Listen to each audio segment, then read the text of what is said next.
The land was tired. 18 years of Moabite rule had drained its spirit. It was a dark time in Israel's history. The people had previously turned from God, and now they were stuck.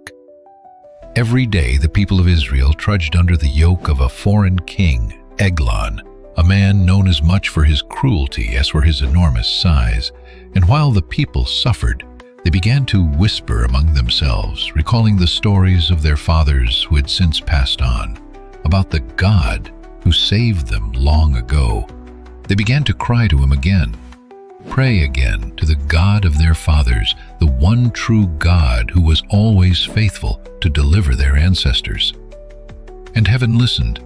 God looked down and he raised up a man named Ehud. Have you ever felt overlooked, unqualified, or like you were dealt a hand that was less than ideal compared to others?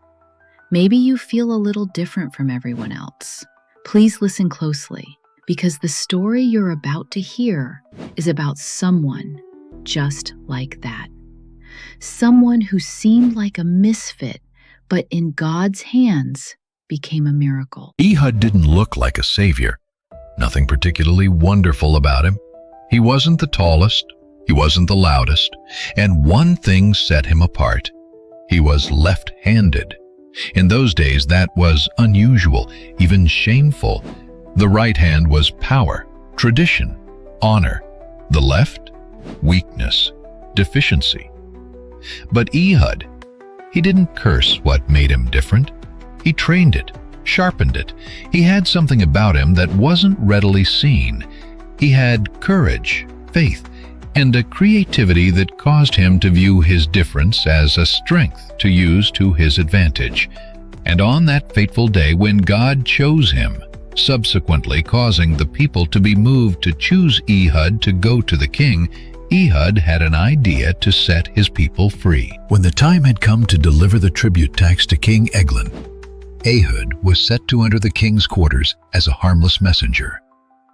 But remember, Ehud was different. Ehud knew how guards thought, that they would expect a weapon to be on the left thigh. And so he strapped a small dagger to his right thigh where no one would think to look. Why would they?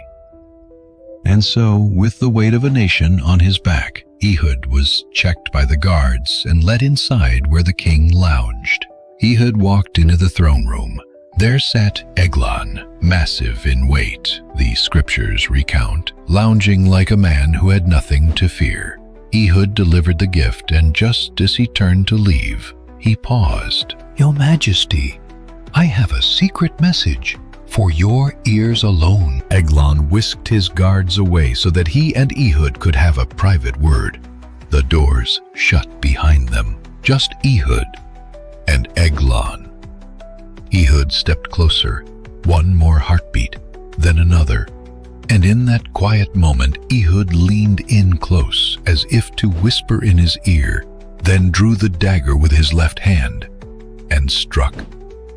Because of his difference from others, Ehud was able to do something that if the average man had tried in the same manner, surely would have been found out and the plan thwarted. Ehud slipped out through a side passage before anyone knew what happened.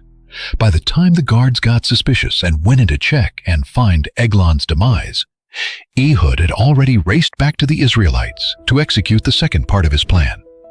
He rallied the Israelites and led them in battle against the Moabites, striking them down, cutting off their escape routes. Moab, once a feared oppressor, was crushed beneath the feet of the very people they once ruled, because of one man and his physical defect, as some would call it. That day, Israel defeated Moab, and they had peace in their land.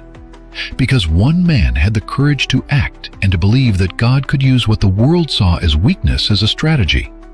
His people knew peace for 80 years. So what does Ehud's story prove?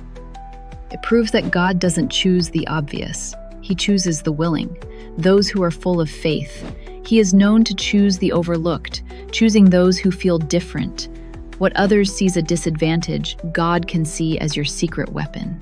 God says, "You're exactly who I can use." So, what about you? What if your stutter, Your look, your unconventional upbringing and background isn't your downfall, but your doorway to destiny. You may not see it now, but trust this: God sees you. He knows your story. He knows if you're suffering and need help. He can bring an Ehud into your life when you need it most. Or, just like Ehud, God knows what strengths He designed you with, and you can be the one to bring peace, victory, and change. Even if you're the last person anyone would expect,